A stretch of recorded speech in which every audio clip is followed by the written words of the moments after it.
I would definitely in Clare think that the music, you know, plays a very, very important part in rural life, in their life, and I suppose the old politics can sort of take second place. I would have thought, you know, the music it's a necessity to life. I think for a long time the traditional music scene was seen as being almost exclusively aligned with an Irish nationalist identity. It was seen as being a kind of political and social statement and of being relatively conservative. I think that has begun to change and has changed quite substantially. Even if you don't think of yourself as a nationalist, you'll probably have some degree of national pride. But if it really acts as a single identifying force, it's too narrow a perspective for the music, because the music is about much more than political identity or national identity.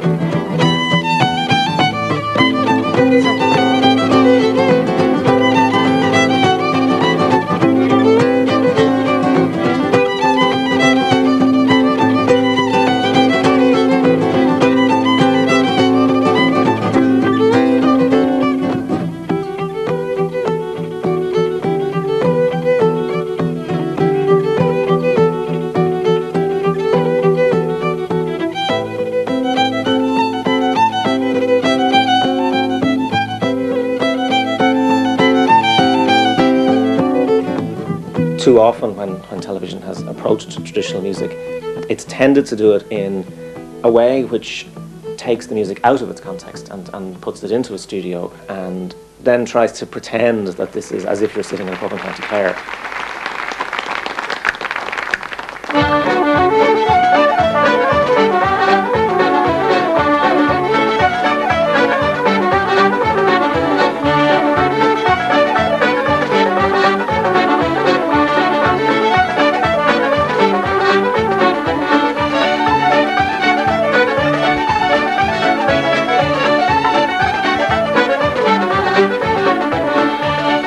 Doing television shows it's part of the business of music, but it's very difficult to put meaningful visuals.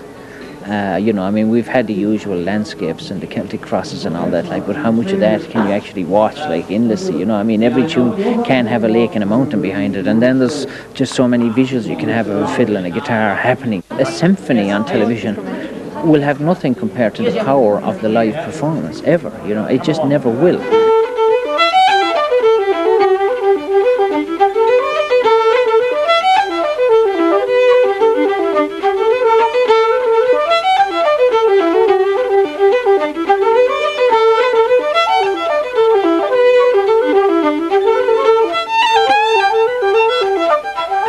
I really wouldn't want to try and change everything to make it radio, MTV, TV friendly, you know, because it really goes against the very nature of it, I think.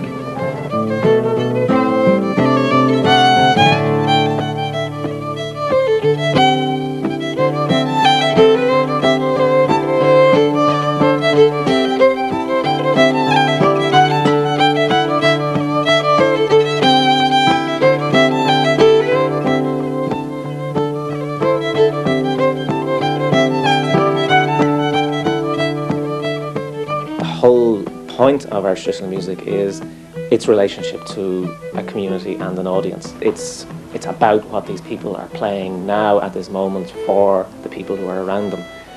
And once you begin to take it out of that context and create it as a very self-conscious image of Ireland, then you run a huge danger, actually, that it becomes a kind of parody of itself.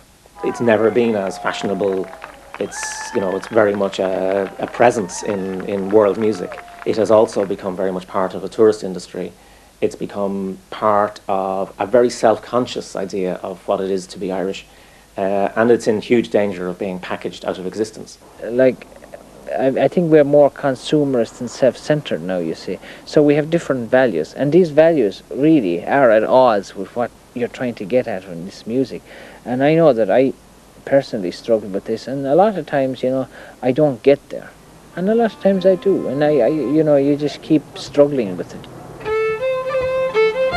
needs to have something different. Something a bit You know, like different. programs, like it needs to have that kind of. Like for me to get to the essence of music, I more often spend time talking about it than achieving it, and hoping for it, and it's when I finally accept that I've completely missed the point, and that I don't really get it, that I have this moment when I get it. Which of course I want to put my arms around it, I want to put it in a bottle, I want to grab it, I want to keep it, I want to store it, I love it, and I can't. And I have to let go of it again.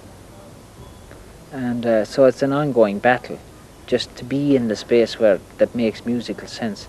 And just trying to keep some composure in the face of, you know, like making records, touring, doing documentaries, which are just like at odds with what music really is in some ways, but you know, nonetheless, it's part of the larger picture of what I try to do.